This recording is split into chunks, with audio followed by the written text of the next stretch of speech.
Taylor. Hi, everyone. We have a special guest today, and it's none other than our co host, Taylor Sandoval. She's going to share with Hello. you all about her life because we talk about treats, business, and life here on the 5T podcast. And we want to just sit back, relax, and enjoy what Taylor is going to share with us. And I will be the interviewer, and she is the interviewee. Okay. Let's see how it goes. Hey, Taylor. Hey, Tamala, how are you doing Hey, today? I'm doing wonderful. What about yourself? Are you ready for all this summer heat that we're going to have? Actually, I am because I like that it's warm and that I don't have to wear my big coat here in Michigan. Ooh. So, Taylor, I tell you what, I know of quite a few things that I don't think our audience knows about your coming to be as Taylor's Kitchen. Can you hmm tell us hmm how it all started? Well, um, Taylor's Kitchen really started out of the necessity of me being a rebel and not in a bad way. So I say that because I wanted to find a cake theme for my children's birthday party that I could not find in a store. Um, it would have been really simple if I would have just went to the store and they had the specific theme of the birthday cake that I wanted for them, but it was absolutely not there. So, um, I decided to just make my children's own birthday cake for them.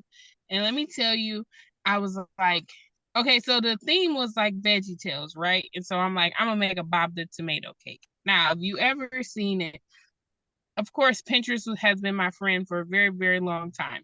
But I'm just like, in my mind, it's just a round cake layer with red frosting and some eyes. So it can't be that hard for me to do. It was hard for me to do, but I didn't give up. Okay. And it looks nothing like the things that I do today, but that is where I started with making cakes for people and for Taylor's Kitchen. Okay, wonderful. So it was the rebel in you that got you started, that got you started on your journey to being a baker, correct? hmm That's hmm nice. I hmm think that you didn't just start from that cake. Let's go back a ways. You're a trained chef, right? All right. So, yes, I went to, yes. So, when I graduated high school, I always wanted to be a chef. So, like, when I was 12, I had like my first internship at a restaurant in my town. And then after that, I went to like vocational school where I did culinary arts program for 2 years before I graduated high school. And then once I graduated high school, I went and got an associate's degree of applied sciences in culinary arts. Very And nice. How then was that when experience? I was, it was definitely different. So our school was new and they didn't have we didn't have dorms, so we had to stay at like residential apartments, but we were college students. And so like it was like we had our own basically apartments. So we had like a racquetball court and we had a pool and they had a sauna. And it was like really nice apartments for like college students. And it was fun. It was like I did that and I stayed in those apartments for maybe like my first year. And then my second year I moved and I got my own apartment. But culinary school was nice. I met some good people. I had some good experiences. And I also did a semester of baking in culinary school. The one thing that they do teach you is culinary. What they don't teach you is how to run a business. They don't teach you how to start a restaurant once you graduate culinary school. And I thought I was gonna learn like a little bit more of that, right? And so it didn't really work out that way. And maybe Can you repeat that? That I messed would up. say, oh, I was just saying like it didn't really work out that way with you learning business and how to run a restaurant as much as I thought that it would be. Like our last semester of culinary school, we did we ran the restaurant at the school. And so we did like 6 weeks of hospitality, and then we did 6 weeks of like back of the house. So they definitely trained you how to work in a kitchen, but they didn't train you how to go out and start a restaurant. But with culinary school, I feel like with a lot of things in life, you just have to make it the best for you. So like when I was in school, I also did ice carving. So I carved and I was on the ice carving team. That was fun. We had to do we had to do like training for ice carving, and they would make us carry like 50-pound bags of flour up and down stairs. And I was like, I feel like this is not, this ain't right that we got to carry this flour up and down the stairs. But a block of ice that you got to carve is like 300 pounds. And so you got to be able to move the ice before you carve it. So I learned a lot. Ice carving, Definitely learned a lot. ice Yes. carving, how to crack eggs. What are what are some of the other exciting things that you learned in your culinary training? Um, I definitely like world cuisine. We learned about a lot of different cultures, like all over the world. Um, we it was like the curriculum was set up just like any other school. You get your books at the beginning of the semester, except we had lots of like on I guess it would be like considered like when you do like on the job training. So not only did we have to like write down recipes, convert the recipes, the basic math and English and subjects like that. Um, but we got lots of like practical help. Like our tests would be like how to julienne cut some carrots, or different things like that. We got a ruler. When we first started, it was like a silver ruler and it had different like slots in it. So when you practice your knife skills, they had to be able to fit into those little slots on your ruler.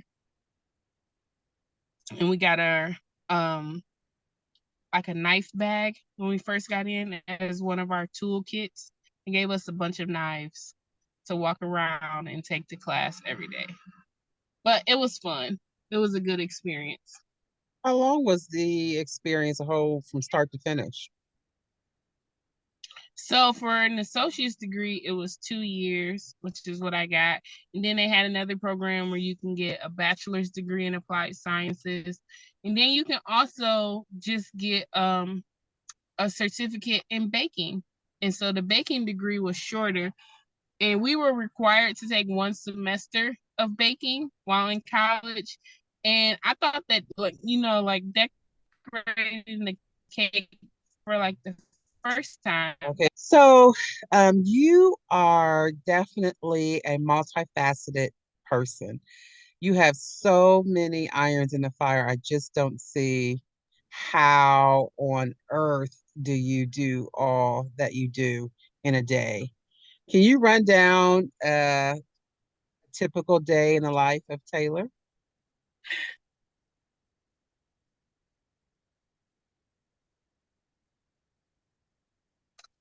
Um, yes. So I get up early, obviously. No, not obviously. But I get up early. My first alarm goes off at like 5:30, but I typically get up at like 6:15.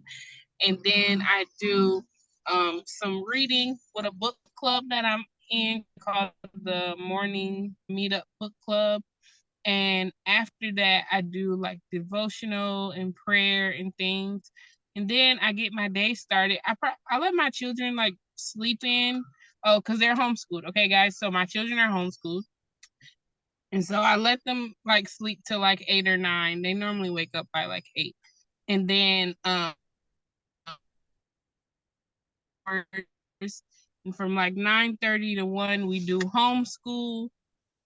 And from I want to say 1 to like 5 or 7, I come and I run Taylor's Kitchen, depending on if we have lots of orders for that day or if we have an event coming up. I might get some help with homeschooling that day from my mom or my husband. They definitely help me out a lot. Um, and then after that, we get ready to do it all over again the next day. What are some things that you want our audience who's considering going to culinary school? What are some things you want them to know going into it? I definitely want you to go into culinary school with a plan. And just know that unless you have something very particular that you want to do, for instance, like food photography or other um for instance, like food photography or baking degree or things like that, just go into culinary school with a plan. Like I was saying, they taught us a lot about the actual act of cooking. Some people were in there and they were older people and they were in their 50s and 60s and they were just there because they wanted to learn how to cook different things, not necessarily that they wanted to have a career. So if you're young or old and you want to have a culinary career, just go in with a plan. And I was able to culinary school get a job because I saw a posting in like the hallway and I applied for it. I was able to get a job and I moved to Hawaii and I worked there on a cruise ship. But the thing about culinary school was once I did it, I was like, huh? Once I went through it, I was like, I probably could have did all of these things without going to culinary school. But it was a great experience. It was a great experience. So yeah, definitely go in with a plan, having an objective of what you want to do, and just make the best of it. Gosh. Okay, so let me ask you this. So, with your, I mean, moving to Hawaii, getting a Mm-hmm. job on a cruise ship, that's not every day. I mean, I don't know anybody besides you who's done that. Would you recommend it?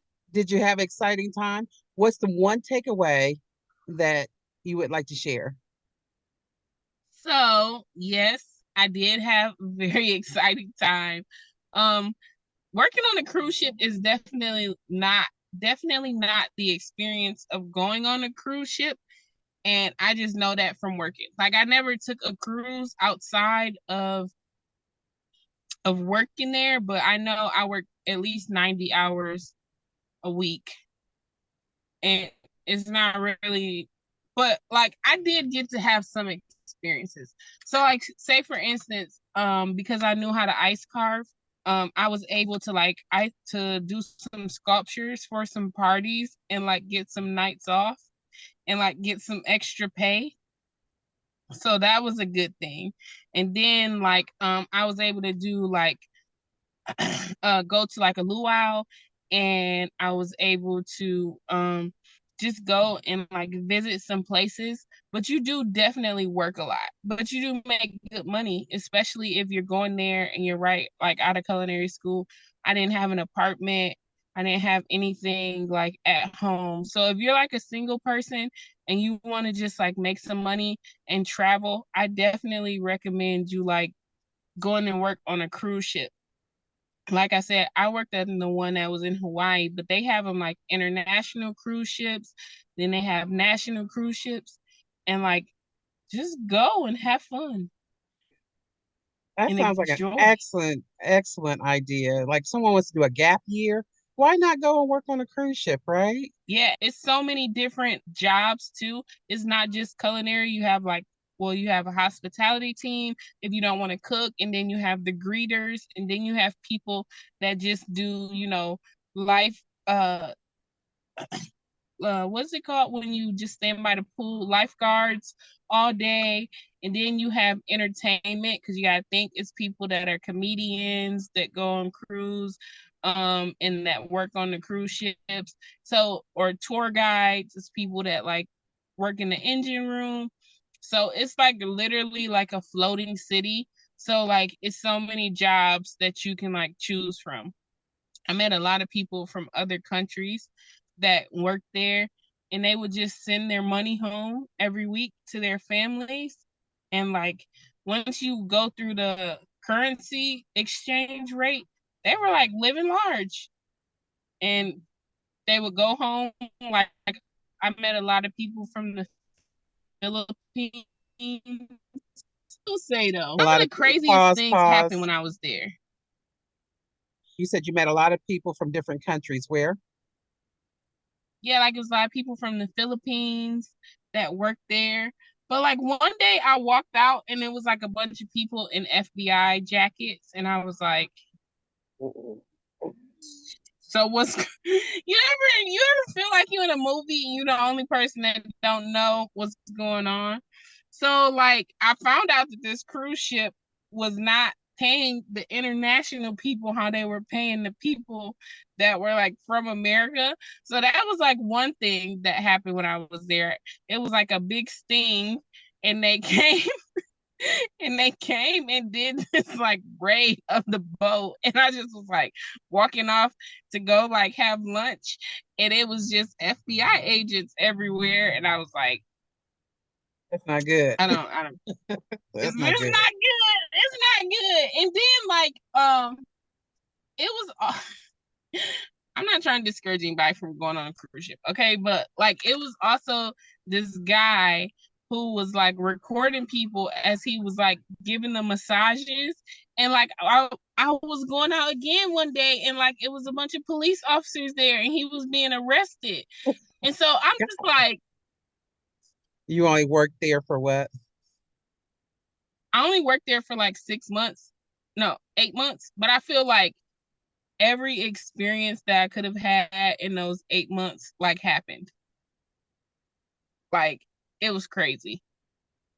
I also Wonderful. met my husband there, Ding, ding, ding, ding.